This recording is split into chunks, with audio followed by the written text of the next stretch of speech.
কঠিন সময় মা সন্তানের পরিচয় দেয় না, ভাই ভাইয়ের পরিচয় দেয় না। এই মুহূর্তে তোমাকে একটা নেক দিয়া কে সহযোগিতা করলো? বলে একটা আল্লাহর বান্দা। আল্লাহ বলবে ফেরেশতা ওরে নিয়ে আসো। সামনে আনার পরে আল্লাহ বলবে, এই তুই যেই বান্দারে নেক দিলি কারণ কি? বান্দা চোখের পানি ছেড়ে বলবেন, হে মালিক, আমার সব গুনাহ ছাড়া কোনো নেক আমার নাই, একটা নেক মাত্র আমার আছে। আমি এই নেক দিয়ে দেখলাম আমি জান্নাতে যাইতে পারবো না, কিন্তু আবার এই নেক যদি তারে দেই আমার ভাই সে জান্নাতে চলে যাবে, আমি তো জাহান্নামেই যাব। আমার তো নেক নাই, শুধু গুনাহ আর গুনাহ, নামাজ না পড়ার গুনাহ, বেপরদায় চলার গুনাহ, জবানের গুনাহ, চোখের গুনাহ, হাতের গুনাহ। তবে আমার এই একটা নেক দিয়ে কোনো কাজ হবে না। আমি এই একটা নেক তারে দিয়া জান্নাতে আমি দিতে চাই। আমার ভাই কেন কষ্ট করবে, জান্নাতে যাক। আমার আল্লাহ বলবে, বান্দা এই কঠিন সময় এতটা মোহাব্বতের নজরে যদি বান্দা তুমি ওই বান্দারে সহযোগিতা করছো, আমি মাওলার নাম তো রহমান আর রহিম, আমি মাওলা কেন তোমাকে সহযোগিতা করব না? তুমি যেহেতু একটা নেক দিয়া ওরে জান্নাতি বানাইছো, আমি আল্লাহ দয়া দিয়া তোমাকেও জান্নাতি বানায় দিলাম। ফেরেশতারা একেও জান্নাতে নিয়ে যাও। ও আল্লাহর বান্দারা, জীবনে তো দাড়ি কম কাটো নাই, নামাজ কম ছাড়ো নাই, বেপরদায় কম চলো নাই। আমি একটু আগেই বলছি রে যুবক, আমি তোমাকে এতক্ষণ যে বয়ান শুনাইলাম একবারও কিন্তু বলি নাই আমার মতো টুপি লাগাও, আমি একবারও বলি নাই আমি কওমি মাদ্রাসার সন্তান তোমরাও কওমিতে যাও, স্কুল বন্ধ করে দাও, বলি নাই। আমি তাবলীগের লাইনের সন্তান, একবারও বলি নাই তাবলীগে যাও। আমি পীরের মুরিদ, একবারও বলি নাই পীরের কাছে যাও না হয় জাহান্নামে যাইবা, একবারও বলি নাই। বরং আমি তোমাদের বলিয়া যাইতেছি, এখন শুনো। ও যুবক বাবা, তুমি স্কুলে পড়ো আলহামদুলিল্লাহ, চাকরি করো, কলেজে পড়ো, ভার্সিটিতে পড়ো, ব্যবসা করো, কোনো বাধা নাই। ডাক্তার হও, ইঞ্জিনিয়ার হও, প্রফেসর হও, তুমি যাই হও না কেন, তুমি একজন ডাক্তার হও, ব্যবসায়ী হও, চাকরিজীবী হও, তবে আমার ছোট একটা দাবি, জীবনে কোনোদিন বেয়াদব হইও না। বলবা হাফিজ ভাই বেয়াদব হব না, তার ব্যাখ্যাটা কি? 3 জায়গায় বেয়াদবি করবা না তো মরার আগে বিছানায় পড়ে যাইবা, জীবন ধ্বংস হয়ে যাবে। এক, মা বাবার সাথে বেয়াদবি করবা না। মা বাবারে যদি কষ্ট দাও, বরদোয়া যদি লেগে যায়, মরার আগে পঙ্গু হয়ে যাবা। শিক্ষকের সাথে বেয়াদবি করবা না। শিক্ষক যদি কষ্ট পায়, বরদোয়া লেগে যায়, তোমার লেখাপড়ার জীবন হারিয়ে ফেলবা। 3, উলামায়ে কেরামের সাথে বেয়াদবি করবা না। উলামায়ে কেরামের কষ্ট দিলে যদি বরদোয়া লেগে যায়, তোমার চরিত্র আর জীবনে ভালো হবে না। অনুরোধ, তুমি ডাক্তার হও, বেয়াদব হইও না। মা বাবার দোয়া নিয়া, শিক্ষকের দোয়া নিয়া, উলামায়ে কেরামের পরামর্শ নিয়া ডাক্তার হলে তোমার জীবন সফল, ইঞ্জিনিয়ার হও জীবন সফল, প্রফেসর হও জীবন সফল, ব্যবসায়ী চাকরিজীবী হও জীবন সফল। এবার তাকায় দেখো তোমার মতো কত যুবক স্কুলে পড়ে, কলেজে পড়ে, সত্য কথা বলো, 5 বেলার নামাজি নাই। তোমার কপাল এত খারাপ কেন? তুমি কেন পারো না রে বাবা? তোমার মতো যুবক র্যাব, আর্মি, পুলিশ, বিডিআরের চাকরি করে, তুমি কেন পারো না? নামাজও ছাড়ে না। তোমার মতো বান্দা জেনারেল লাইনে থাকিয়া তাকায় দেখো কত ডাক্তার, প্রফেসর, ইঞ্জিনিয়ার, নামাজি, বলো তুমি কেন পারবা না? তোমার বিবেকের উপরে বিচার চাই, বলো তোমার বিবেক দিয়া তুমি কেন পারবা না? রাস্তায় গাড়ি চালায় কত যুবক জেনারেল লাইনে, নামাজ ছাড়ে না, বলো তুমি কেন পারো না? দোকানদারি করে, হালাল খায়, নামাজ পড়ে, তুমি কেন পারো না? তোমার কপালে অবশ্যই কারো বদ্ধ দোয়া লাগছে, না হয় এরকম কপাল পরা তো তুমি হতে পারো না। কত র্যাব আর্মি পুলিশ বিডিআর নামাজ পড়ে, তুমি কেন পারো না? রাজনীতিবিদ ব্যবসায়ী নামাজ পড়ে, তুমি কেন পারো না? মেম্বার চেয়ারম্যান এমপি মন্ত্রী নামাজি, তুমি কেন পারো না রে বলো? এখনো সময় আছে, তওবা করো। নদীর মধ্যে মাছ ধরে বহু যুবক, নামাজ ছাড়ে না, জমিনে কাজ করে, নামাজ বাদ দেয় না। কয়দিন জীবনে তো মনের আশা পুরে এত গুনাহ করছো, আর কত? এখনো কি ফিরবা না? মানুষের তো একটা শখ থাকে, জীবনে কত পার্কে পার্কে দৌড়াইলা, এখনো কি তওবা করবা না? জীবনে তো কত গুনাহ করলা, এখনো কি ফিরবা না? জীবনে তো কম নামাজ ছাড়ো নাই, এখন কি তওবা করবা না? আর কতদিন নামাজ বাদ দিলে তোমার মনের আশা পূরণ হবে? আর কত পার্কে পার্কে ঘুরলে তোমার আশা পূরণ হবে? জীবনে তো দাড়ি কম কাটো নাই, আর কত জীবন দাড়ি কাটলে তোমার আশা পূরণ হবে? এরপরে তওবা করবা। জীবনে তো বেয়াদবি কম করো নাই, আর কত মা বাবারে কষ্ট দিলে তোমার আশা পূরণ হবে? এখনো সময় আছে, তওবা করো। ও পর্দার আড়ালের আম্মা জানেরা, এতক্ষণ আপনাদের সন্তানদের যা শুনাইলাম, আপনাদের দোয়া ছাড়া সম্ভব না। এ দুনিয়ায় যত ভালো সন্তান আছে, মায়ের দোয়ার কারণে, মায়ের অবদানের কারণে ভালো ভালো সন্তান। গাছ ভালো হলে ফল ভালো, মা বাবার আদর্শ ভালো হলে সন্তান ভালো হবে। ও পর্দার আড়ালের মা, ও বোনেরা, আপনাদের মতো কত মা এখনো আছে বেপর্দায় চলে না, স্বামীর মাল খেয়ানত করে না, নামাজ ছাড়ে না, মোবাইলে সময় নষ্ট করে না। আপনারা কেন পারবেন না? ও বোনেরা, আপনাদের মতো কত বোন নামাজি, পর্দাওয়ালা, মোবাইলে সময় নষ্ট করে না। এখনো সবাই আছে, তওবা করে নেন। সন্তানটাকে আদর্শ ডাক্তার বানাইয়েন, বেয়াদব যেন না হয়। সন্তানটাকে আদর্শ ইঞ্জিনিয়ার বানাবেন, সন্তানটাকে আদর্শ প্রফেসর বানাবেন। কারো বরদোয়া নিয়ে যেন ধ্বংস হয়ে না যায়। এখনো যদি তওবা করতে পারেন, সন্তানটাকে আল্লাহর মোহাব্বত নিয়ে দুনিয়ার লাইনে চালাইয়াও যদি আদর্শবান বানায় যান, সন্তান তেলাওয়াত করে দোয়া করবে, মানুষও দোয়া করবে। ও আমার যুবক বাবারা, এখনো যদি পারো তওবা করে নাও। মরিয়া গেলে যাব, আর কত হায়াত আছে জানা নাই, তবে এখন থেকে তওবা করো। মনে মনে আমার আল্লাহকে বলো, হে আল্লাহ, জীবনে তো কম নামাজ ছাড়ি নাই, কম গুনাহ করি নাই, আজকে থেকে তওবা, আর নামাজ ছাড়বো না, বেপরদায় চলবো না, মা বাবারে কষ্ট দিব না, নবীজির তরিকা মেনে ওলামায়ে কেরামের পরামর্শ নিয়ে চলবো। তওবা করার মতো যদি নিয়ত কারো থাকে, অন্তরে মুনাফিকি যদি না থাকে, খাঁটি তওবার নিয়তে দুটো হাত আল্লাহকে দেখায়া দাও। আয় আল্লাহ, হাতগুলো কবুল করে নেন, তওবা কবুল করে নেন, তওবার উপরে মজবুত হইয়া চলার তৌফিক দান করেন, আমিন। রহমতের নবী বলেন, আমার আগে একদল উম্মত ছিল, এদের নাম বনি ইসরাইল। এরা এত বড় চালাক, নিজেদের মধ্যে দ্বন্দ্ব করতে করতে করতে করতে এরা দলে দলে ভাগ হয়ে গেছিল।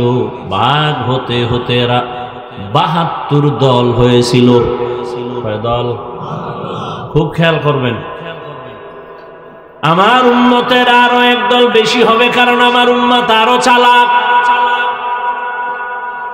টোটাল কয় দল হবে? ৭৩। খুব খেয়াল করেন, কয় দল? কুল্লুহুম ফিন্নার ইল্লা মিল্লাতান ওয়াহিদাহ। রহমতের নবী বলেন, সব জাহান্নামে যাবে, সব জাহান্নামে যাবে, মাত্র এক দল জান্নাতে যাবে। টোটাল কয় দল হইল?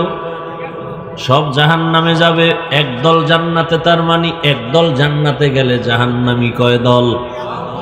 ৭২ দল। এ কথা তো আরো শুনছেন, হ্যাঁ? কথা বলেন না, শুনছেন। তবে এখানে একটা কথা হয়তো অনেকে শুনেন নাই, সেটা হলো এই যে ৭২ দল জাহান্নামে যাবে, এরা হিন্দু না, বৌদ্ধ না, খ্রিস্টান না, ইহুদি না, সব হবে মুসলমান। এবার বুঝেন কোন দলের মধ্যে ঢুকছেন, হিসাব মিলান তাড়াতাড়ি। ৭২ দল জাহান্নামী, সব মুসলমান, হিন্দু বৌদ্ধ ইহুদি খ্রিস্টান কেউ না, সব মুসলমানের মধ্য থেকে ৭২ দল। মাত্র এক দল জান্নাতে যাবে।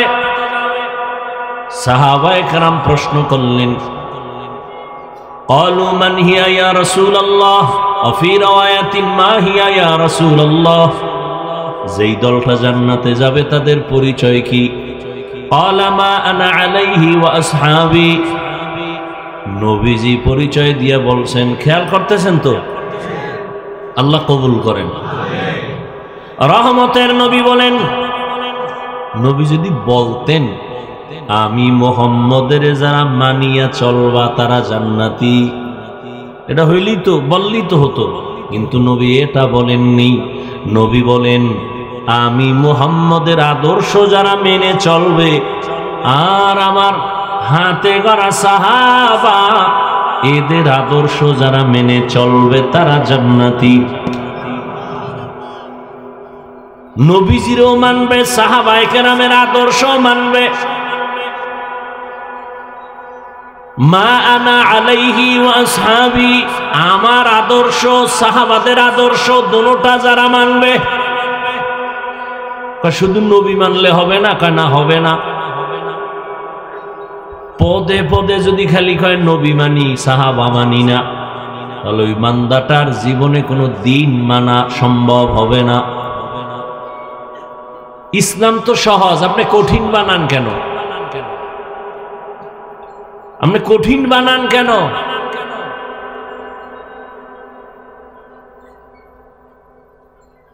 হ্যাঁ,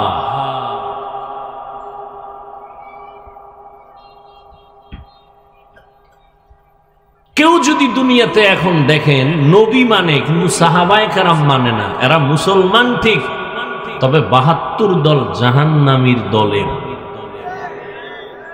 বুঝেন নাই? যারা সাহাবায়ে কেরামের বিরোধিতা করে ইশারা ইঙ্গিতে, এরা মুসলমান, এরা মুমিন, তবে এরা জান্নাতি দলের অন্তর্ভুক্ত না, এরা ৭২ দল জাহান্নামীদের অন্তর্ভুক্ত। قال رسول الله صلى الله عليه وآله وسلم عليكم بسنتي وسنة الخلفاء الراشدين المهديين, নবী বলেন আমার সুন্নতের আঁকড়ায় ধর, আমার সাহাবায়ে কেরামের সুন্নতের আঁকড়ায় ধর। আমি মুহাম্মদের আদর্শের নাম সুন্নত, আমার সাহাবাদের আদর্শের নাম সুন্নত, আলাদা নাই। আমার সাহাবারা কেমন তারা, তাদের আদর্শ আমারটা যেমন সুন্নত তাদেরটাও সুন্নত। আমার সাহাবা আবার তারা আমার খলিফা। কেমন খলিফা? রাশিদিন, এরা সঠিক পথ দেখানেওয়ালা। বলে কেমন পথ দেখানেওয়ালা? কয় মাহদিয়িন, এরা সবাই হেদায়াত প্রাপ্ত, এদের কোনো ঝামেলা নাই, যে পথ দেখাইবে ওই পথে চলো, ওই পথ তোমার নাজাতের পথ, জান্নাতের পথ। আল্লাহ বুঝার তৌফিক দান করেন। বয়ান তো সবাই জানেন, ভেজাল এক জায়গায় বুঝ নাই, এই বুঝ ঠিক হয়ে গেলে সব ঠিক। ঝামেলা বুঝের মধ্যে। আমি বুঝছি টুপির দ্বারা মাথা ঠান্ডা, আপনি বুঝছেন টুপি দিলে গরম। বুঝ। আমি বুঝতেছি আল্লাহকে সেজদা দিলে আমার শান্তি, কেউ বুঝছে না মাজারে দিলে শান্তি। বুঝ। এই বুঝটা যেদিন সব এক হয়ে যাবে সেদিন ইসলামের বাতি জ্বলে উঠবে। এই বুঝ ঠিক করার জন্য তাবলিগালাদের মেহনত, পীর মাশায়েখের মেহনত, ওলামাদের মেহনত। বুঝ ঠিক করো। বুঝের মধ্যে ঝামেলা।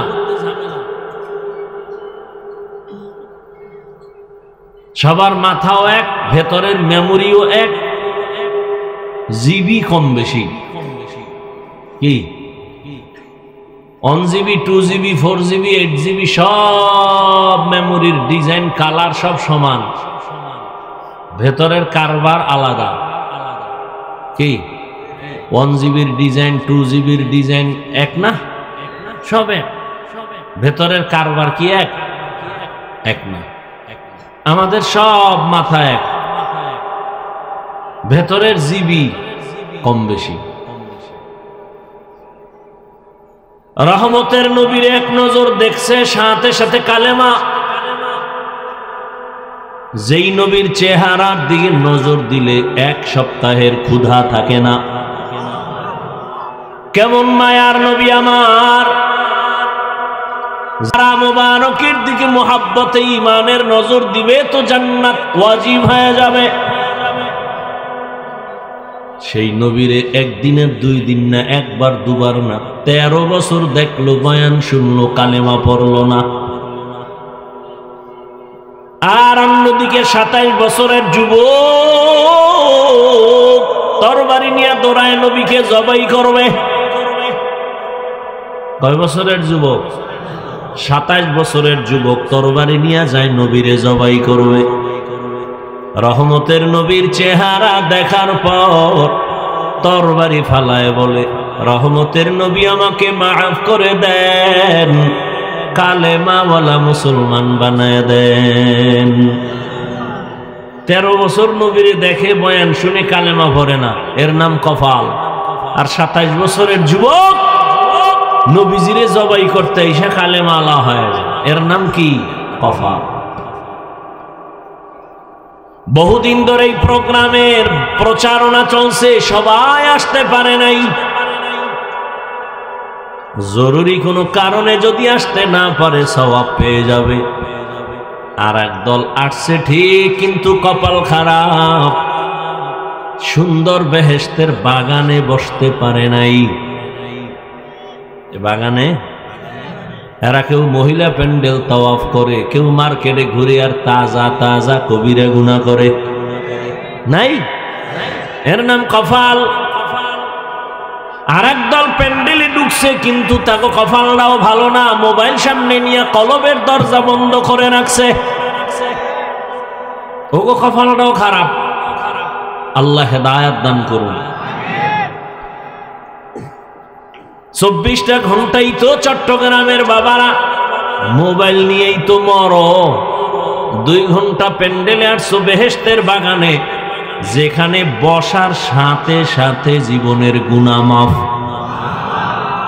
এমন জায়গায় বইয়া 2 ঘন্টা মোবাইল না চালাইলে সমস্যা কি? তুমি তো মনে করো বড় একটা কাম করো, আল্লাহর কসম তুমি এখানে মোবাইল হাতে নিয়ে আকাম করো। আকাম তোমার কাম না, শয়তানে যারে ধরে কাম থুইয়া আকাম করে। তুমি মনে করো কাম, আসলে এটা আকাম। যদি বলো হাফিজ ভাই মোহাব্বত কইরা রেকর্ড করি, তোমার কামটা নিখুঁত ভাবে মিডিয়াওয়ালারা করে, তোমার এই বুঝ না থাকলে কচু গাছ খুঁজো। তোমার কামটা নিখুঁত ভাবে মিডিয়াওয়ালারা করে, তুমি সকালবেলা ডাউনলোড করে নিলেই তো হবে। কি এখন এই মোবাইলটা আমার দেখানোর মানে কি? তুমি মোবাইলওয়ালা আমি চিনি না, এই জন্য ভাবে আছো না?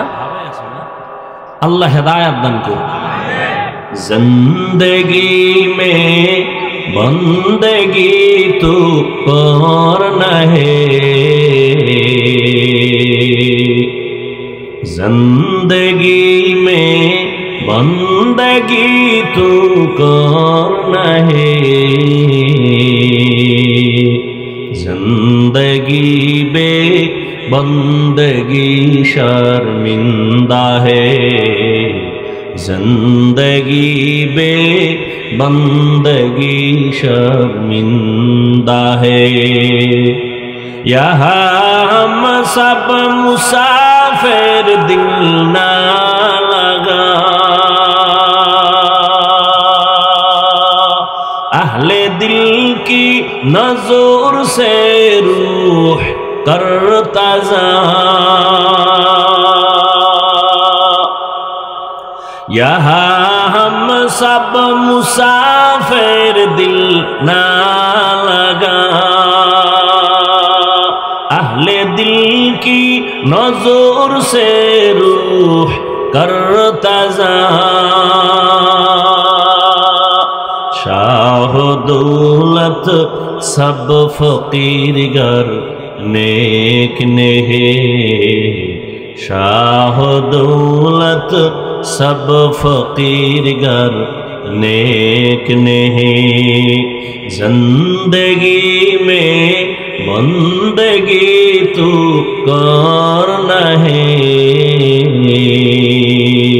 जिंदगी में बंदगी तू कर नहीं, जिंदगी बे बंदगी शर्मिंदा है, जिंदगी बे बंदगी शर्मिंदा है, जिंदगी में बंदगी कुन बंदगी, बंदगी बे जिंदगी शर्मिंदगी। আল্লাহ তাআলা মুমিনকে আদেশ দিলেন, দুইটা বেঈমানকে দিলেন না কেন? তার জবাব হলো বেঈমান জান্নাতে যাবে না, জান্নাতে যাবে শুধু মুমিন। কোন বেঈমানের জন্য জান্নাত নাই। ওরে মুমিনেরাও যে জান্নাতে যাবে তাও বড় কঠিন। ৭৩ দলের ভেতরে ৭২ দল জাহান্নামে যাবে, এক দল মুমিন মাত্র জান্নাতে যাবে। ওই মুমিনের পরিচয় কি? যারা নবীও মানে, সাহাবায়ে কেরামদেরকেও মেনে চলবে। আর যারা বলে আমরা নবী মানি সাহাবা মানি না, এরা মুসলমান ঠিক, তবে ৭২ দল জাহান্নামীদের অন্তর্ভুক্ত। আল্লাহ বুঝার তৌফিক দান করেন। মুমিনদের আল্লাহ দুটো আদেশ দিলেন। প্রথম আদেশ হলো আল্লাহকে ভয় করো, তাকওয়া অর্জন করো। দ্বিতীয় আদেশ দিলেন জবান হেফাজত করো। এই দুইটা আদেশ যারা মানবা তাদের জন্য নগদ দুইটা পুরস্কার। প্রথম পুরস্কার, তুমি জীবনে টুকটাক যত আমল করবা সব আমল আল্লাহ কবুল করে নেবেন। দ্বিতীয় পুরস্কার, তোমার জীবনের সব গুনাহ আল্লাহ মাফ করে দিবেন। মানবা কিভাবে? ডাক্তারের অনুমতি নিয়ে, কোন প্রফেসরের কথায়? কেমনে তুমি আল্লাহর আদেশ নিষেধ মেনে চলবা? আল্লাহ তা ইঙ্গিত করে আয়াতের শেষে বললেন, ওমাইয়ুতিল্লাহ ওয়া রাসূলাহু, আল্লাহ এবং রসুলের লাইন মতো তোমাকে মানতে হবে। আল্লাহ তাআলার অনুসরণ অনুকরণে, রসুলের অনুসরণ অনুকরণে মানতে হবে, মন গড়া চললে হবে না। তাহলে আল্লাহকে মানো, রসুলকে মানো। আল্লাহ তাআলার ইতাআতের মাধ্যমে, রসুলের ইতাআতের মাধ্যমে আল্লাহর তো দেখাই যায় না। কিছু ফলো করতে গেলে তো দেখতে হয়, না দেখলে তো হয় না। আল্লাহরে তো দেখাই যায় না, কিয়ামতের আগে দেখাই তো যাবে না দুনিয়ায়। তাহলে আল্লাহকে মানবো কেমনে? আল্লাহ বলেন, আমাকে মানতে যদি চাও আমার বন্ধু মুহাম্মদের অনুসরণ করো। আমার বন্ধু মুহাম্মদের অনুসরণ করো। তারে তো দেখা যায়, তারে দেখে দেখে আমল করো।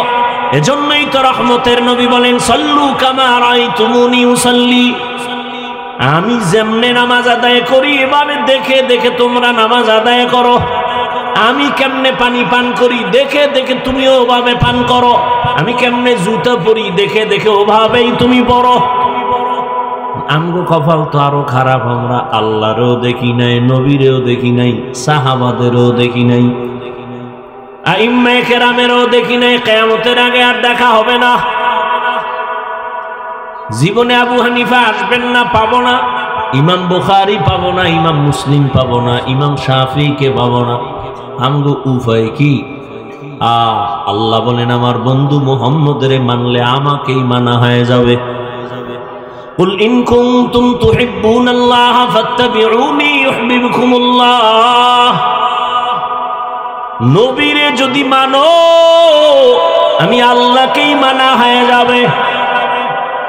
নবীরে তো পাই না, কেমনে নবীরে মানবো? নবী কয় আমারও একদল বন্ধু আছে, তাদের যদি মানো আমি নবীরেই মানা হয়ে যাবে। আমার বন্ধু কারা? কিয়ামত পর্যন্ত আমার এক দল বন্ধু, কয় দল? এক দল বন্ধু কিয়ামত পর্যন্ত থাকবে, তারা উলামায়ে আহলে হক। পান্না কেন কি? শুধু ওলামা না, ওলামায়ে আহলে হক বলবেন, কারণ ওলামাদের মধ্যে বিশাল এক বাহিনী আছে, আর আহলে বাতিল ভণ্ড। ওলামায়ে আহলে হক قال رسول الله صلى الله عليه وآله وسلم العلماء ورثة الأنبياء সমস্ত নবীদের ওয়ারিস হলো উলামায়ে কেরাম। এরা টাকা পয়সার ওয়ারিস না, এরা ইলমে ওয়াহির ওয়ারিস। এদের অনুসরণ যদি করো, রহমতের নবীর অনুসরণ হয়ে যাবে। রহমতের নবীর অনুসরণ যদি করো, আল্লাহটাই হয়ে যাবে, আর আল্লাহটা হয়ে গেলেই তো তুমি জান্নাতি।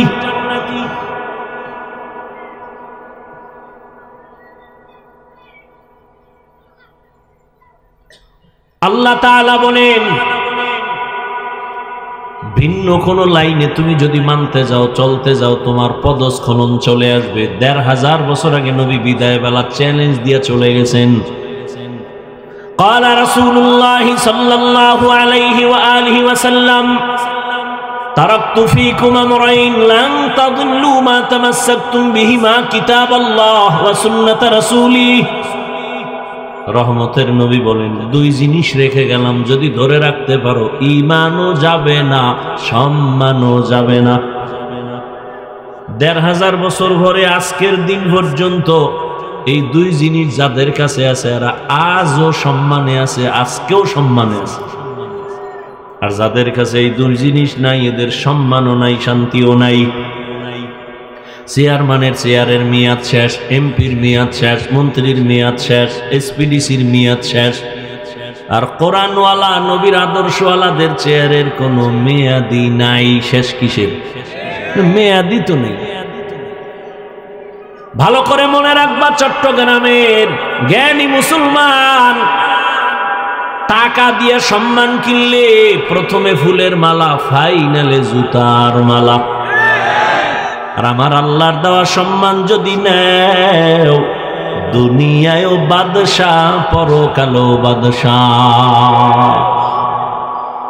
এ যারা দুনিয়া দুনিয়া দুনিয়া দুনিয়া দুনিয়া জিকির করে, নামাজের ভেতরেও দুনিয়া, বাইতুল্লাহর কিলাপ দইরাও দুনিয়া, হজ করতে যায় না, দুনিয়া কামাই করতে যায়। হ্যাঁ গিয়া ফেরাউনের বাথরুমের পাশে লাইভ দেয়, দেখছুনি আমি বাইতুল্লাহ আইছি, এখন ফেরাউনের বাইরে আছি বাথরুমের লাইভে, তোমরা সবাই লাইনে থাকো, আমি বাথরুমের ভিতরে গিয়েও লাইভ দেবো, রেডি থাও। এত বড় বেহায়া বেলাজা মানুষ বাইতুল্লাহ যে কান্দে, আর এই সোরা লাইভ দিয়া হে মাস্তানি করতেছে। রহমতের নবীর রওজায় ঢুকতেছি, চোখের পানি পড়তেছে, কিন্তু কপাল পরারা লাইভ দিয়া দিয়া নিজেও কাঁদে না, অন্যের কান্নাটাও বন্ধ করে। এই হলো আজি, টাকার গরমে রাজি। আল্লাহ হেদায়াত দান করুন। নামাজে দাঁড়াইয়াও দুনিয়া। এই জন্য বাংলাদেশের মধ্যে একটা জেলার নাম আছে গোপালগঞ্জ। কথা বলেন। গোপালগঞ্জের মধ্যে একটা থানা আছে টুঙ্গিপাড়া, জানেননি? টুঙ্গিপাড়ায় রাজনীতির ফ্যাশনে অনেকে যায়, কিন্তু ওখানে একজন আল্লাহর প্রিয় গোলাম আছে, জগৎ বিখ্যাত আল্লাহর ওলি। যেই আল্লাহর ওলি আইয়ুব খানের টেবিলের উপরে থাপ্পড় দিয়া বলছিল, এই আইয়ুব খান, টাকা দিয়া গরু কিনা যায়, আমি শামসুল হকের কিনা যায় না। শামসুল হক ফরিদপুরি রহমাতুল্লাহ আলাইহি, তিনি বলেছে, দুনিয়ায় যত মানুষ দেখো সব পাগল, সব পাগল, দুনিয়ার একটা মানুষ নাই পাগল ছাড়া, সব পাগল। চেয়ারম্যানও পাগল, এসপি পাগল, মন্ত্রী পাগল, নেতা পাগল, খেতা পাগল, হুজুরেরাও পাগল, সব পাগল। কেউ দুনিয়ার পাগল, কেউ আখেরাতের পাগল, কেউ টাকার পাগল, কেউ ক্ষমতার পাগল, কেউ নারীর পাগল, কেউ বাড়ির পাগল।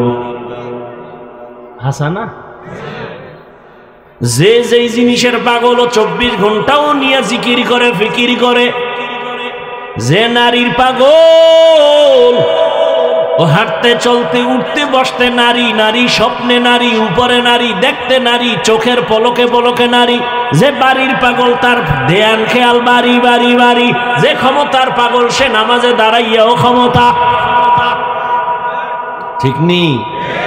আর একদল পাগল, এরা টাকার পাগল না, বাড়ির পাগল না, গাড়ির পাগল না, নারীর পাগল না। এই মানুষগুলো শুধু আমার আল্লাহকে পাওয়ার পাগল। যে নারীর পাগল, সে নারী তালাশ করে। যে বাড়ির পাগল, সে বাড়ি তালাশ করে। যে ক্ষমতার পাগল, সে ক্ষমতা তালাশ করে। যে টাকার পাগল, সে টাকার পেছনে ঘুরে। আর যারা আবার মালিকের পাগল, ওই বান্দাগুলো খাইতে বসলেও তালাশ করে আমার মালিক। ওই বান্দা যেখানে যায় শুধু আল্লাহকেই তালাশ করে। গাছের দিকে তাকাইয়া তালাশ করে গাছ বানানোওয়ালাকে। সূর্যের দিকে তাকায় তালাশ করে সূর্য কার ইশারায় চলে। চন্দ্রের দিকে তাকায় আল্লাহরে তালাশ করে। ওই মানুষগুলো খায়, কিন্তু খানার মধ্যে ফিকির আমার আল্লাহরে কেমনে পাই। আর ধান্দাবাজার চান্দাবাজের গোষ্ঠী দুনিয়ার পাগল, নামাজে বইয়াও চিন্তা করে চেয়ারে কেমনে উঠতে পারি, অমুকের মাইরা কেমনে বড় লোক হতে পারি। এই দুনিয়াদার চান্দাবাজার ধান্দাবাজেরা, ওরা দুই জিনিস চায়, শান্তি চায় আর সম্মান চায়। কিন্তু আমি আল্লাহর জাতের কসম করে বলি, যারা আখিরাতের লাথি মেরে ফালাইয়া শুধু দুনিয়া দুনিয়া দুনিয়া দুনিয়া দুনিয়া করে, দুই জিনিসের জন্য সম্মান আর শান্তি, আল্লাহর কসম সারা দুনিয়া খুঁজো। এই যারা আখিরাতের বাদ দিয়া দুনিয়া দুনিয়া করে, এরা সম্মানেও নাই, শান্তিতেও নাই। সম্মানেও, ওই যে একটু আগে বললাম না, ওই সম্মান দিয়ে লাভ কি? একবার ফুলের মালা, আবার জুতার মালা। 10 তলা বিল্ডিং এর মাস্তানি করে লাভ কি যদি বিল্ডিং ছাইরা জঙ্গলে ঘুমাতে হয়? কোটি টাকা ব্যাংকে রেখে লাভ কি যদি নিজের কপালেই টাকা ভোগ করতে কেউ না পারে ফ্যামিলির? কোনো লাভ নেই। এজন্য আল্লাহ বলেন, খবরদার, লা ইয়াগুররান্নাকা তাকাল্লুবুল্লাযীনা কাফারু ফিল বিলাদি মাতাউন কালিলুন সুম্মা মাওয়াহুম জাহান্নাম ওয়া বিইসাল মিহাদ। বেঈমান নাফরমানের গুলশান বাড়ি দ্বারা দেখে পাগল হইস না। এডি স্বপ্নের মতো, বিউটি পার্লারের মতো। কির মতো? বিউটি পার্লারে সাইজা গুইজা একজনে সুন্দরী রূপসী ডানা কাটা ভরি, এক জাহেল দেখা কয় আমি মরলেও ওই ডানা কাটা ভরি নিব। বাসায় নিয়ে যখন কবুল টবুল করে নিয়ে হঠাৎ করে যখন পানি লাগছে, দেখে ভিতরে জাম কালা, মাথা গরম হয়ে গেছে। কি হবে? আর কিছুই তো করার নাই। রহমতের নবী বলেন, আমি যদি দোয়া করতাম আল্লাহ উহুদ পাহাড়ের স্বর্ণ বানাও, আল্লাহ স্বর্ণ বানাইতেন, কিন্তু আমি উল্টা দোয়া করছি আল্লাহর কাছে, ও দয়ার মালিক আমারে গরিবী হালাতে বাঁচাইও, গরিবী হালাতে মরণ দিও, কিয়ামতের দিন গরিবদের সাথে হাসর করাইও। মায়ার নবী বলেন, এই গরিবেরা কষ্ট পাইস না, বড় লোকের বাড়ি গাড়ি দেখে আফসোস করিস না, ধৈর্য ধারণ কর। কিয়ামতের কঠিন দিন, বড় লোকের 500 বছর আগে গরিব জান্নাতে যাবি। বড় লোকের 500 বছর আগে গরিবরা জান্নাতে যাবি। বড় লোকের বাড়ি গাড়ি দেখে কোনো লাভ নাই, ওটি কিচ্ছু না। মাথার গাম পায়ে ফেলায় বিশাল বাড়ি গাড়ি করলো, কিন্তু আপন ছেলে মেয়ে বউ পর্যন্ত চায়, বয়স বেড়ে গেছে, মরে না কেন? সবাই মনে মনে চায় মরলে ভাগ বটোয়ারা করে আমরা আনন্দ করতে পারি। যদি মরিয়া যায় একদিনের জন্য কেউ লাশ আর ঘরে রাখবে না, আপনজন ছেলে মেয়েরা কইবে নামো, একটা রাত না না না নামা, রাস্তার বাইরে ফালায় রাখ, দরজা লক কইরা দে, ওই লাশ ঘরে রাখা যাবে না। কার ঘামের বাড়ি এখন মাস্তানি কে করে? কোটি টাকার মালিক দেখো অভাব হয় না দূর, গরিব ঘুমায় আরাম করে মনটা বাহাদুর।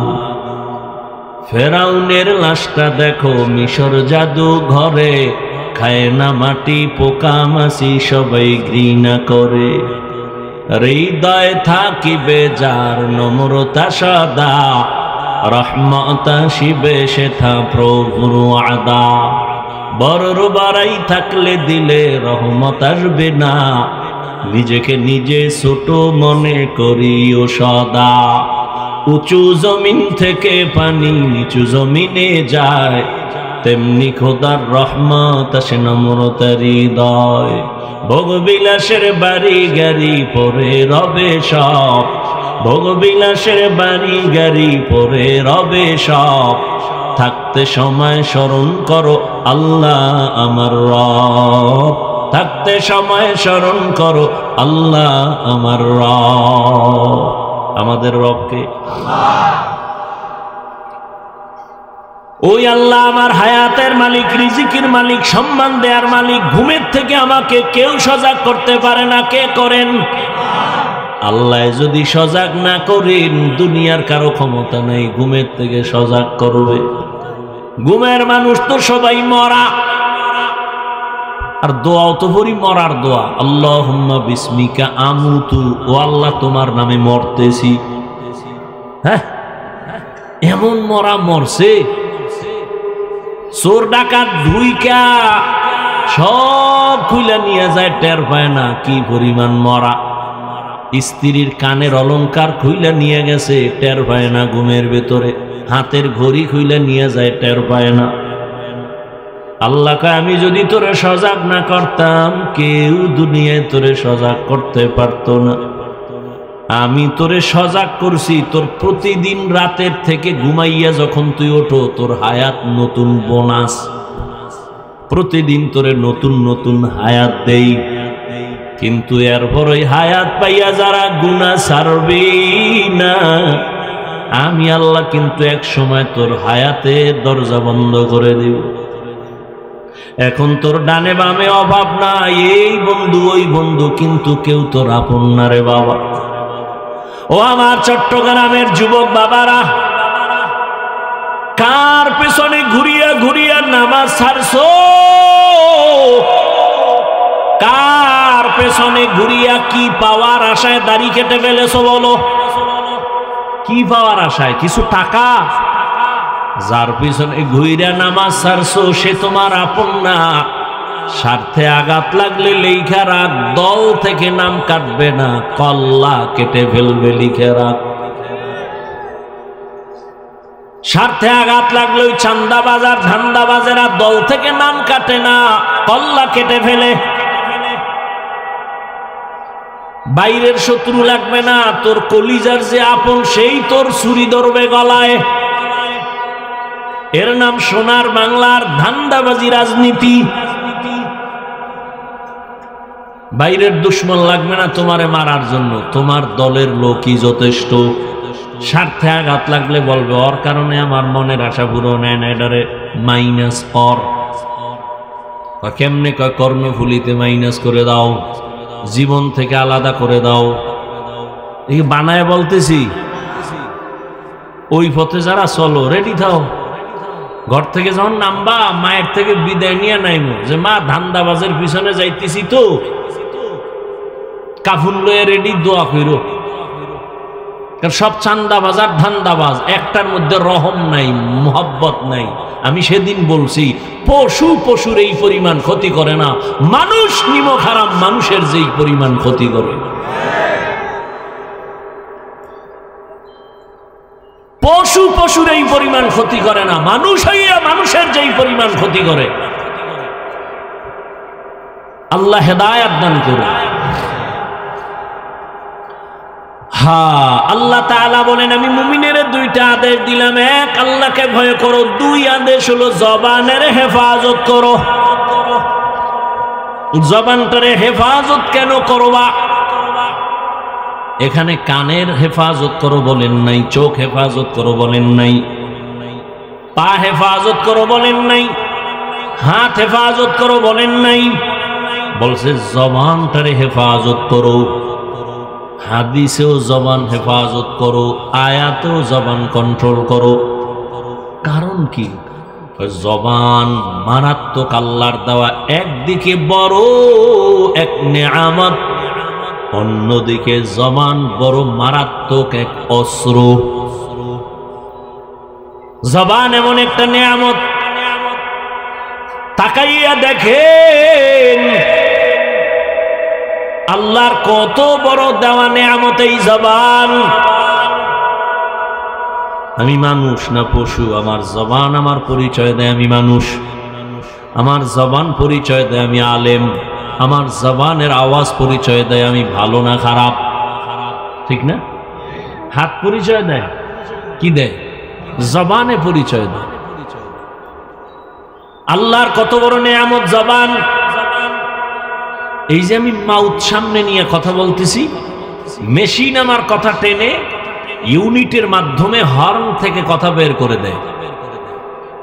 দীর্ঘ টাইম চলবে না, এটার লিমিটেশন দেওয়া আছে। ফ্যানের বাতাস দিয়ে ঠান্ডা করবে, লাইন ছাড়া টাইমহীন যদি আনলিমিটেড চলে, হঠাৎ করে তার পুড়ে যাবে, আগুন লেগে যাবে, ঠিক নেই?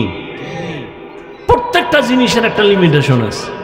কিন্তু দুনিয়াতে আসার থেকে আজকে 20 বছর, 40, 50, 70 বছর জিহ্বা নামের মেশিন চলতেছে চলতেছে, কত হাজার হাজার হাজার কোটি কথা এই জবানের মেশিনে সাপ্লাই দিল। আজও পর্যন্ত কোনো দিন জিহ্বা বন্ধ হয়ে যায় নাই। গাল ব্যথা করে, কপাল ব্যথা করে, ঠোঁট ব্যথা করে, জবান কখনো ব্যথা করে না। করে চলতেছে এত কথা। মোবাইলে কথা বলতেছেন, বন্ধুর সাথে মহাব্বতের আলাপন চলতেছে, কখন যে 1 ঘন্টা 2 ঘন্টা চলে গেল খবর নাই। হঠাৎ করে লাইন কেটে গেল, মাথাটা গরম হয়ে গেল, এই মুহূর্তে লাইন কাটলো কেন? তাকায় দেখি মোবাইলে কি ব্যালেন্স নাই, দেখলাম চেক করে ব্যালেন্সও আছে। তাহলে কথা কেটে গেল কেন? নেটওয়ার্ক নাই। বলে না, নেটওয়ার্কও ফুল আছে। খুঁজা টুইজা বের করে দেখলাম মোবাইলের মধ্যে চার্জ নাই। কি নাই? চার্জ নাই। টাকা আছে, নেটওয়ার্ক আছে, চার্জ নাই। তাড়াতাড়ি দৌড় দাও, ফুল চার্জ দাও, তাড়াতাড়ি চার্জ দিয়ে দাও, চার্জ দিয়ে ফুল করো, যদি পারো তাড়াতাড়ি চার্জ দাও। বলে তাড়াতাড়ি আবার কেমনে দেয়? ফাস্ট চার্জার লাগাও, লাগাই এবার আনলিমিটেড কথা বলবা, তোমার কখনো কথা কাটবে না। বান্দা মোবাইলে কথা বলতে বলতে হঠাৎ করে বন্ধ হয় কেন? চার্জ নাই। জবানের আল্লাহর দেয়া নেয়ামত, এই জিহ্বা দিয়ে কত পরিমাণ কথা সাপ্লাই দিলাম। কয়বার চার্জ দিছেন? হ্যাঁ, জীবন ভর এই জবানের কথা সাপ্লাই হলো। 1 সেকেন্ডের জন্য চার্জ দিলাম না, বিল দিলাম না, ব্যালেন্স কখন গেল আছে না নাই খবর নাই। এই বড় নেয়ামতকে দিছেন আল্লাহ। বলেন এই নেয়ামতের শুকর আদায় কর। শুকর আদায় কেমনে? আলহামদুলিল্লাহ কয় না না না, যেই জিনিস যেই কাজের জন্য বানাইছি ওই কাজে ব্যবহার করবি তো এটাই হবে আসল শুকর। আল্লাহর বড় নেয়ামতে জিহ্বা। 1 প্লেট খানা নিছেন খাওয়ার জন্য, খানার ভেতরে পড়েন তরকারি নিলাম, ভেজাল আসেনি? চোখ বলে ভেজাল নাই, হাতও বলে খানার প্লেটে ভেজাল নাই। এবার নিশ্চিত হয়ে 1 লোকমা মুখে দিছি, জিহ্বায় গিয়া আটকায় ফেলছে, ভিতরে নেওয়া যাবে না, লোকমার মধ্যে ভেজাল আছে। হাত কয় ভেজাল নাই, চোখ বলে ভেজাল নাই, জিহ্বায় কয় ভেজাল। কি ভেজাল? জিহ্বায় বাড়ি দিয়া কয় একটা চিকন চুল আছে, ফেলে দাও। আল্লাহর দেয়া বড় নেয়ামত। আল্লাহ কয় জবানটারে কন্ট্রোল কর। কেন কেন? বলে জবানটা যেমন বড় নেয়ামত তেমন মারাত্মক এক অস্ত্র। বলে কেমন অস্ত্র? বলে বেলেটের মতো ধার, ডানে কাটে বামে কাটে, সামনে কাটে পেছনে কাটে। জিহ্বা নামের অস্ত্রটা বেলেটের থেকে মারাত্মক, যেদিকে মারে কেটে যায়। কেমনে? কয় দেখো জিহ্বা দ্বারা, এই একই জিহ্বা দ্বারা একটা অমুসলিম যখন বলে লা ইলাহা ইল্লাল্লাহ, এই জিহ্বার একটা আওয়াজে সে এখন আর অমুসলিম নাই, সে এখন ধর্মীয় একজন ব্যক্তি, ইসলামের ছায়া আশ্রয় নিয়ে নিল, মুসলমান। ঠিক না? আবার এই একই জিহ্বা বেলেটের মতো ধার, একই অস্ত্র। ওরে হাত দিয়া মুসলমান বানায় নাই, কান বানায় না, চোখ বানায় না, জবান বানায় দিছি। আবার এই জবান দিয়েই বলে আমি আল্লাহ মানি, নবী মানি, কোরআন মানি, হাদিস মানি, তবে আল্লাহর আইনে রাজনীতি মানি না। সাথে সাথে বেঈমান হয়ে গেল। একই জিহ্বায় তারে মুমিন বানাইছে, আবার এই জিহ্বার কথায় সে এখন বেঈমান হয়ে গেল। ঠিক না? অপরিচিত একটা মাইয়ারে যুবক ধইরা কয় তুই আমার বউ হবিনি, বল কবুল। দুইজনের সামনে মেয়ে বলে ফেললো কবুল। জবানের এক কথায় বউ হয়ে গেল। আবার এই জবানের একটা কথায় যদি বলে তুই তালাক, কেসা খতম। একই জবানের কথা। এই জবানের একটা জিহ্বার আওয়াজ দিয়া বিচারক চেয়ারে বৈশা ফাঁসির আসামিকে কয় তোরে বেকসুর খালাস, ফুলের মালা পরে বাড়ি যায়। আবার এই বিচারপতি এই জিহ্বা নাড়ায় যদি নিরপরাধের কয় পুলিশের ধর, নিরপরাধের হাতে হ্যান্ডকাপ লেগে যাবে। এই জন্য জবানটারে কন্ট্রোল করো। কেন? কয় এর মধ্যে আরো ঝামেলা আছে। কয় কেন? পা যদি অন্যায় করে বেঁধে দাও, আর অন্যায় করবে না। হাত যদি অন্যায় করে রশি দিয়ে বাঁধো, হাত আর অন্যায় করবে না। কান যদি অন্যায় আওয়াজ শুনে পট্টি লাগায়া দাও, আর আওয়াজ আসবে না। চোখ যদি তোমার অন্যায় জিনিস দেখে নেকাব লাগাও, নেকাব, কালো চশমা লাগাও, দেখবে না। তাহলে হাতেরে কন্ট্রোল করা সহজ, হাত পাকে কন্ট্রোল করা সহজ, কান কন্ট্রোল করা সহজ, চোখ কন্ট্রোল করা সহজ। জবানটারে কেমনে আটকাইবেন? জবানটা তো আমার থেকে অ্যাডভান্স। আমি ঘুমায় গেল জবান চলে, আমার অর্ডার ছাড়াই চলে। চলে না? একজনে কাঁচা ঘুমের মধ্যে ডাক দিছে, ওঠ! আমার কাঁচা ঘুমে ডাক দিল কি? ওই কাঁচা গালি। ও গালি শুনে দিছে দৌড়, তোর বন্ধুর গুল্লি মারি, তোর সাথে আর কথা নাই। সকালবেলা উঠা টেলিফোন করছে, বন্ধু কই আছো? তোর সাথে আর কথা নাই। কেন? রাতের বেলা যে কাঁচা গালি দিছো, এ জমিনেও ধরে না, আসমানেও ধরে না। নাউজুবিল্লাহ, আমি তো কোনো গালি দেইনি। ভাই যদি রেকর্ড করতাম টের ভাইতি। কি বলছি আমি নিজেই তো জানি না। আমার অর্ডার ছাড়া জবান চলতে থাকে, এত বড় মারাত্মক। এটার আটকায় রাখা যায় না। পায়ে রশি লাগায় বাঁধা যায়, হাতেরে বাঁধা যায়, জিহ্বারে রশি লাগায় বাঁধা যাবেনি।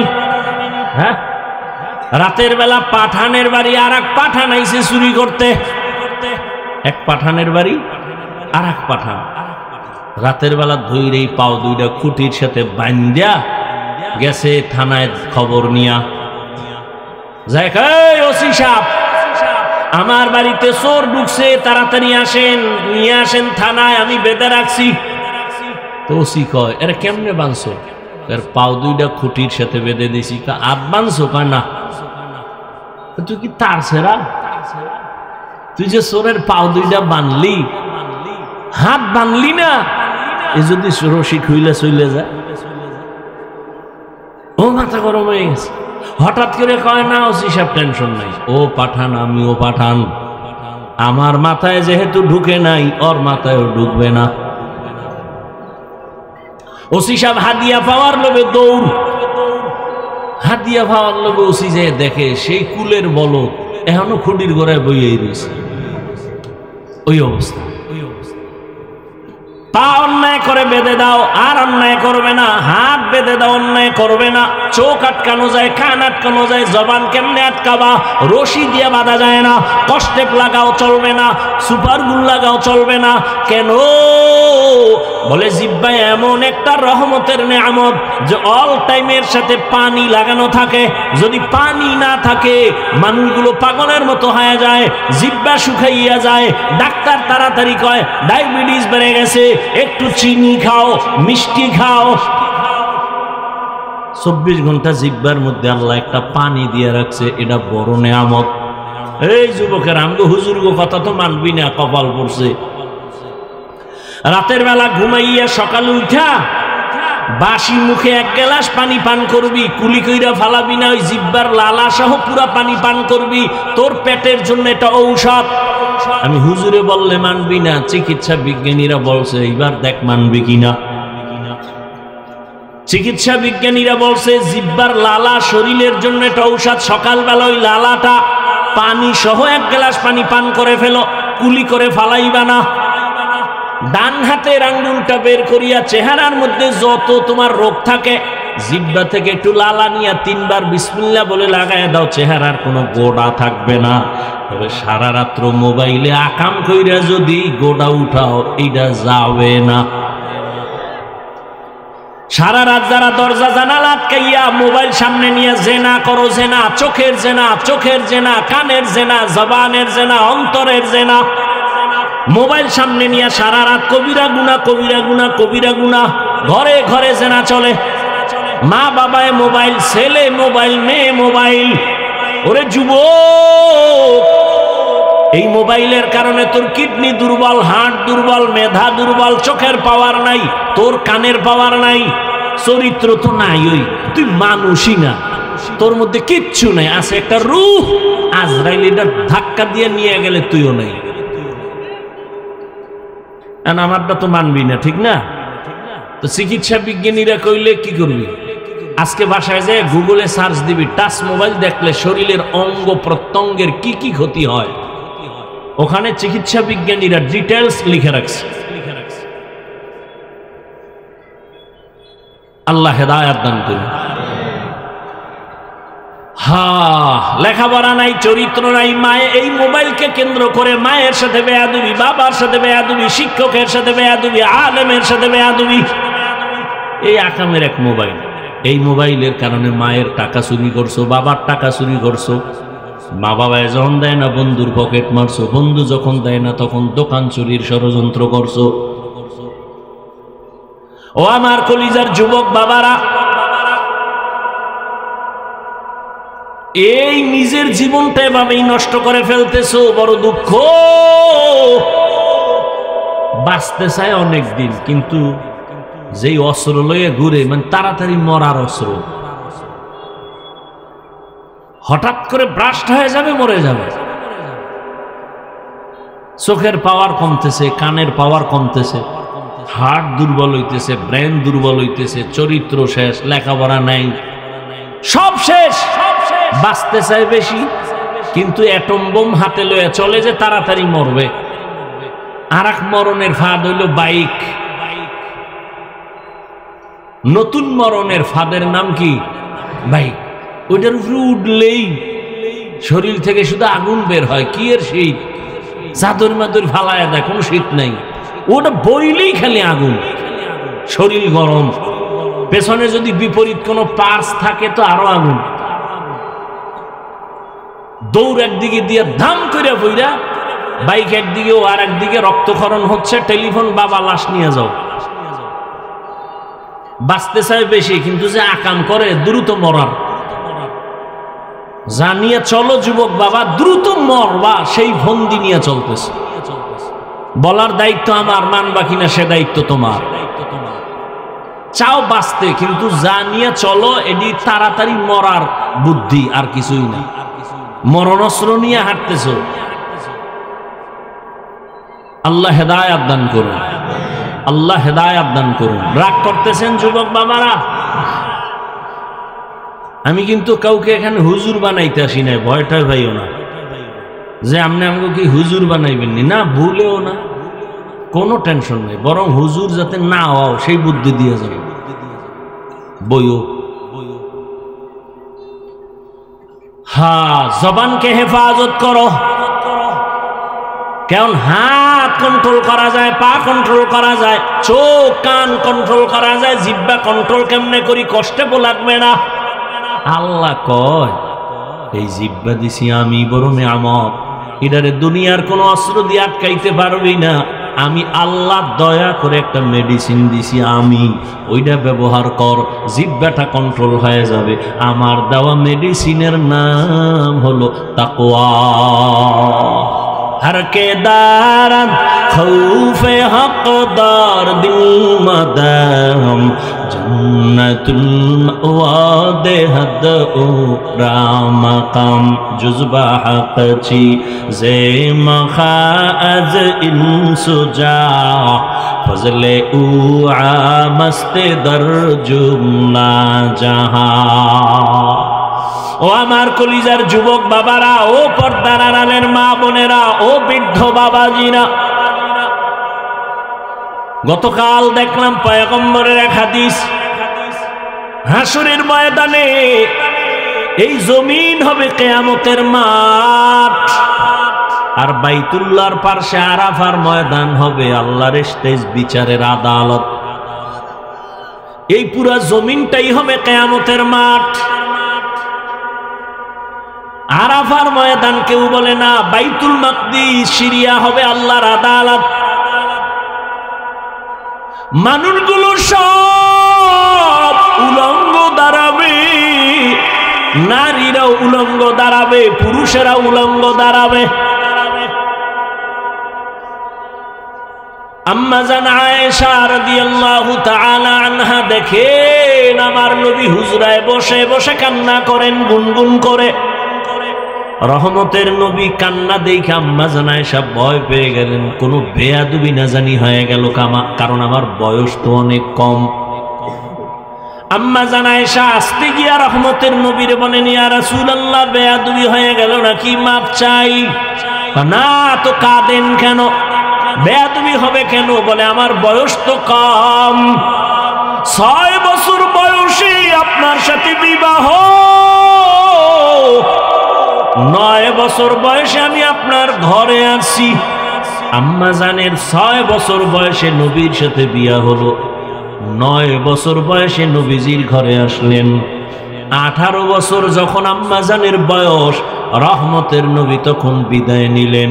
হিসাবটা বুঝে থাকলে বলেন আম্মা জান নবীর ঘর করলেন কতদিন? 9 বছর। 9 বছর ঘর করছেন, টোটাল বয়স 18 বছর। আমগো বোনদের তো 18 বছরে বিয়াই হয় না। এর মধ্যে আবার কাটা গায়ে এক দলে লবণ দিয়ে কয় বাল্য বিবাহ বন্ধ কর। তার মানে আকাম চালাও, লাইসেন্স দিয়া আকাম চালাও, তবে বিয়া চলবে না, আকাম চলবে। বাল্য বিবাহ বন্ধ করো মানে আকাম চলবে, বিয়া চলবে না, হারাম চলবে, হালাল চলবে না। আম্মা জান আয়েশা 9 বছর রহমতের নবীর ঘর করিয়া কি পাইলেন? আম্মা জান বলেন আমি 9 বছরে রহমতের নবীর এমন দোয়া পেয়েছি, আমি 2000-এর উপরে হাদিসের হাফেজা হয়ে গেছি। আমনেগো ঘরের বউরা কয়টা হাদিস পারে? পারে? আপনারা তাহলে হাদিস হলেন কেন? 200-500 তো হাদিস জানা দরকার। আল্লাহ হেদায়েত দান করেন। আম্মা জান আয়েশা বলেন, ইয়া রাসূলুল্লাহ আপনি কান্না করেন কেন? মায়ার নবী চোখের পানি ছেড়ে বলেন, ও আয়েশা আমি 2 কারণে আমি বেশি কান্না করি, 2টা কথা মনে পড়লে বেশি কাঁদি। এক, আমার জীবনে অনেক কষ্টের জীবন ছিল, দুনিয়াতে আইসা কোনোদিন আব্বু বলে ডাকতে পারি নাই। 6 বছরে আমি মা হারায় ফেলেছি, 8 বছরে আমার দাদারেও হারায় ফেলছি। আমি জীবনে বাবার আদর পেলাম না, মায়ের আদর পেলাম না। আমার জীবনের দুনিয়া দারুল আসবাব হিসাবে আমার ছায়া ছিল দুইটা। এক ছায়া আমার চাচা আবু তালেব, আর এক ছায়া হলো আমার সহধর্মিনী খাদিজা। আমার ওই দুঃখের সময় মক্কার মানুষ আমাকে রাস্তায় রাস্তায় কাটা দেয়, হাঁটতে দেয় না। দুশমন আমাকে মারার জন্য কত ষড়যন্ত্র। আমার একদিন আর 2 দিন না 3 বছর পর্যন্ত শিয়াবে আবু তালিবের মধ্যে গৃহবন্দী করে রাখছে। চারদিকে পাহাড়, আমারে মাঝখানে আটকাইয়া। আমার 4টা কন্যা সহ আমি সেখানে 1 দিন না 2 দিন না প্রায় 3 বছর। আমারে খানাও দেয় না, পানিও দেয় না। আমি ক্ষুধার যন্ত্রণায় গাছের পাতা সিরা সিরা খাইয়া চাবাইয়া চাবাইয়া পেটের ক্ষুধা নিবারণ করেছি। ওই সময় আমার পাশে আইসা আমার খাদিজাও আমার পাশে আইসা হাজির। আমার ওই খাদিজা আরবের মধ্যে অনেক টাকার মালিক, কোনো কলঙ্ক নাই। আরবের বেঈমানরা আমারে গালি দেয়, খাদিজারে গালি দেয় না। ওই খাদিজা এরপরও সব ফালাইয়া আমার সাথে আইসা সেও গাছের পাতা চাবাইয়া খাইয়া কষ্ট করে। আমি হেরা পাহাড়ে থাকতাম, আল্লাহর ধ্যানে কাটাইতাম। খাদিজা আমার জন্য নাস্তা নিয়ে যাইতেন। ও আয়েশা, ওই খাদিজার কথা যখন আমার মনে হয় আমি চোখের পানি ধরে রাখতে পারি না। আর একটা কারণে বেশি কান্না হয়, কিয়ামতের ময়দানের কথা যখন মনে পড়ে চোখের পানি ধরে রাখতে পারি না। আমার উম্মতের কথা মনে হয় আমি কান্না করি। কিয়ামতের ময়দান বড় ভয়ঙ্কর হবে, নারী পুরুষ সব উলঙ্গ দাঁড়াবে। আম্মা জান আয়েশা বলেন, ইয়া রাসূলুল্লাহ, লজ্জা কি পাবে না? নবীজি বলেন, আয়েশা, লজ্জা পাবে দূরের কথা, কেউ কারো দিকে তাকাবার মতো হুঁশই থাকবে না। কেউ কারো দিকে তাকাবার হুঁশ থাকবে না। সব সূর্যের গরমে মাথা ফেটে যাবে। সূর্যটার গরমে মাটির জমিন পুড়িয়া তামা হয়ে যাবে। নবীদের কোনো গুনাহ নাই, তারাও কান্না করবেন নিজেদের চিন্তায়। উম্মতেরা পাগলের মতো হয়ে যাবে। অন্যদিকে জাহান্নামের আওয়াজ, জাহান্নাম চিৎকার দিবে, আল্লাহ বেনামাজি গুলো কই? বেনামাজি গুনাহগার গুলো আমার পেটে দাও, আমার পেটে বড় ক্ষুধা। আমি আল্লাহ পাক রব্বুল আলামিন জাহান্নামের শিকল লাগায় ফেরেশতা দিয়া বাঁধাবো। আম্মাজানকে নবী ঘটনা শুনান, আম্মাজানও কাঁদেন, নবীও কান্না করেন। নবীরা পর্যন্ত কি পরিমাণ ভয়ঙ্কর হালাত হলে নিজেরাও কান্না করবেন। আদম নবী কাঁদবেন, মুসা নবী কান্না করবেন, ঈসা নবী কান্না করবেন, ইব্রাহিম নবী কান্না করবেন। নিজের চিন্তায়, উম্মতের কোনো চিন্তাই তাদের আর থাকবে না। আম্মা জান আয়েশা রাদিয়াল্লাহু আনহা বলেন, তখন কি উপায় হবে? বলে, উম্মতেরা পাগলের মতো দৌড়াবে, কোথায় যাবে? আদম নবীর কাছে যাবে, তিনি ফিরায় দিয়া বলবে আমি পারবো না। সুপারিশের জন্য মুসা নবীর কাছে যাবে, তিনিও ফিরায় দিবেন। যাইতে যাইতে সব শেষ হইয়া এক পর্যায়ে উম্মত আমারে তালাশ করবে। আম্মা জান আয়েশা বলে, নবী আপনাকে কোথায় পাওয়া যাবে? নবী বলেন, ও আয়েশা, আমি তখন আমার আল্লাহর কুদরতের সামনে মাকামে মাহমুদে সিজদায় পড়ে কান্না করব। সব নবীরা কাঁদবেন নিজের জন্য, আর আমি শুধু কান্না করব, আল্লাহ আমার উম্মতেরে বাঁচাও, আমার একটা উম্মত যেন জাহান্নামে না যায়। আমি শুধু উম্মতের জন্য কান্না করব। নবী বলেন, সেদিন একজন নেককার ব্যক্তিকে আল্লাহ দাঁড় করাবেন, জীবনভর শুধু নেক আমল। হঠাৎ করে যখন তার কিছু হালকা পাতলা গুনাহ আমল নামায় ওজন দিবে, দেখবে নেকের পাল্লা ভারীতে একটা নেকের মাত্র অভাব আছে। একটা নেক হইলেই সে জান্নাতে চলে যাবে। আল্লাহর বান্দাকে আল্লাহ বলবেন, দেখো তো তোমার আত্মীয় স্বজন আছে, একটা নেক নিয়ে আসো, যাও।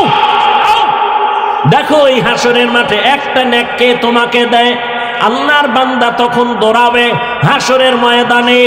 আরে ঘামের সাগরে কেউ হাবুডুবু খাবে, কেউ কান্না করে করে রক্ত বের হবে, এতটা কঠিন হালাত। নেক একটা নেকের টান মাত্র ছেলের কাছে যাবে, দিবে না, পরিচয় দিবে না।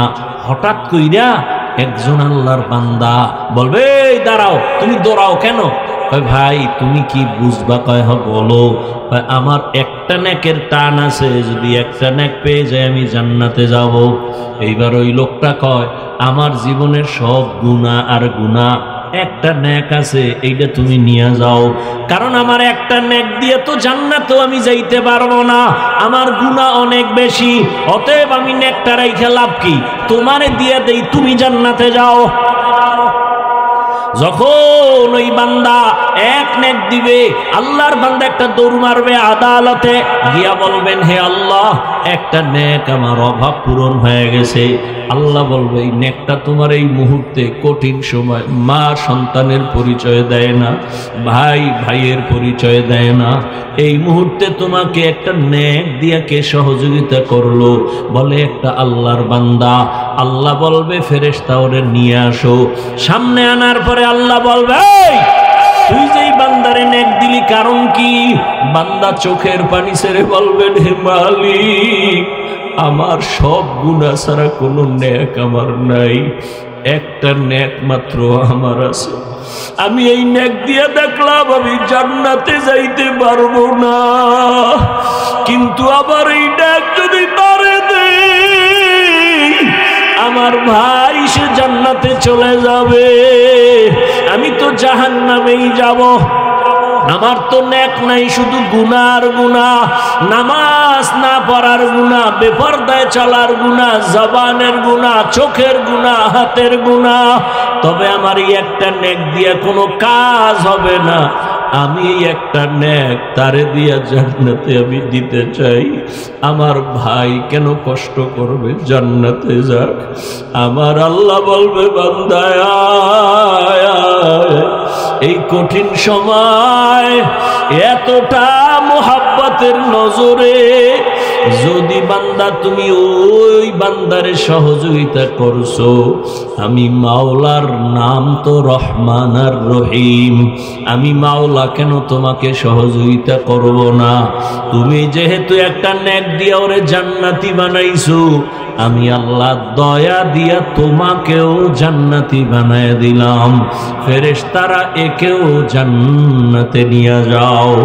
ও আল্লাহর বান্দারা, জীবনে তো দাড়ি কম কাটো নাই, নামাজ কম ছাড়ো নাই, বেপরদায় কম চলো নাই। আমি একটু আগেই বলছি রে যুবক, আমি তোমাকে এতক্ষণ যে বয়ান শুনাইলাম, একবারও কিন্তু বলি নাই আমার মতো টুপি লাগাও, আমি একবারও বলি নাই আমি কওমি মাদ্রাসার সন্তান, তোমরাও কওমিতে যাও, স্কুল বন্ধ করে দাও, বলি নাই। আমি তাবলীগের লাইনের সন্তান, একবারও বলি নাই তাবলীগে যাও। আমি পীরের মুরিদ, একবারও বলি নাই পীরের কাছে যাও, না হয় জাহান্নামে যাইবা, একবারও বলি নাই। বরং আমি তোমাদের বলিয়া যাইতেছি, এখন শুনো। ও যুবক বাবা, তুমি স্কুলে পড়ো আলহামদুলিল্লাহ, চাকরি করো, কলেজে পড়ো, ভার্সিটিতে পড়ো, ব্যবসা করো, কোনো বাধা নাই। ডাক্তার হও, ইঞ্জিনিয়ার হও, প্রফেসর হও, তুমি যাই হও না কেন, তুমি একজন ডাক্তার হও, ব্যবসায়ী হও, চাকরিজীবী হও, তবে আমার ছোট একটা দাবি, জীবনে কোনোদিন বেয়াদব হইও না। বলবা হাফিজ ভাই বেয়াদব হব না, তার ব্যাখ্যাটা কি? 3 জায়গায় বেয়াদবি করবা না তো মরার আগে বিছানায় পড়ে যাইবা, জীবন ধ্বংস হয়ে যাবে। এক, মা বাবার সাথে বেয়াদবি করবা না। মা বাবারে যদি কষ্ট দাও, বরদোয়া যদি লেগে যায়, মরার আগে পঙ্গু হয়ে যাবা। শিক্ষকের সাথে বেয়াদবি করবা না। শিক্ষক যদি কষ্ট পায়, বরদোয়া লেগে যায়, তোমার লেখাপড়ার জীবন হারিয়ে ফেলবা। 3, উলামায়ে কেরামের সাথে বেয়াদবি করবা না। উলামায়ে কেরামের কষ্ট দিলে যদি বরদোয়া লেগে যায়, তোমার চরিত্র আর জীবনে ভালো হবে না। অনুরোধ, তুমি ডাক্তার হও, বেয়াদব হইও না। মা বাবার দোয়া নিয়া, শিক্ষকের দোয়া নিয়া, উলামায়ে কেরামের পরামর্শ নিয়া ডাক্তার হলে তোমার জীবন সফল, ইঞ্জিনিয়ার হও জীবন সফল, প্রফেসর হও জীবন সফল, ব্যবসায়ী চাকরিজীবী হও জীবন সফল। এবার তাকায় দেখো তোমার মতো কত যুবক স্কুলে পড়ে, কলেজে পড়ে, সত্য কথা বলো, 5 বেলার নামাজি নাই। তোমার কপাল এত খারাপ কেন? তুমি কেন পারো না রে বাবা? তোমার মতো যুবক র্যাব, আর্মি, পুলিশ, বিডিআরের চাকরি করে, তুমি কেন পারো না? নামাজও ছাড়ে না। তোমার মতো বান্দা জেনারেল লাইনে থাকিয়া তাকায় দেখো কত ডাক্তার, প্রফেসর, ইঞ্জিনিয়ার, নামাজি, বলো তুমি কেন পারবা না? তোমার বিবেকের উপরে বিচার চাই, বলো তোমার বিবেক দিয়া তুমি কেন পারবা না? রাস্তায় গাড়ি চালায় কত যুবক জেনারেল লাইনে, নামাজ ছাড়ে না, বলো তুমি কেন পারো না? দোকানদারি করে, হালাল খায়, নামাজ পড়ে, তুমি কেন পারো না? তোমার কপালে অবশ্যই কারো বরদোয়া লাগছে, না হয় এরকম কপাল পরা তো তুমি হতে পারো না। কত র্যাব, আর্মি, পুলিশ, বিডিআর নামাজ পড়ে, তুমি কেন পারো না? রাজনীতিবিদ, ব্যবসায়ী নামাজ পড়ে, তুমি কেন পারো না? মেম্বার, চেয়ারম্যান, এমপি, মন্ত্রী নামাজি, তুমি কেন পারো না রে বলো?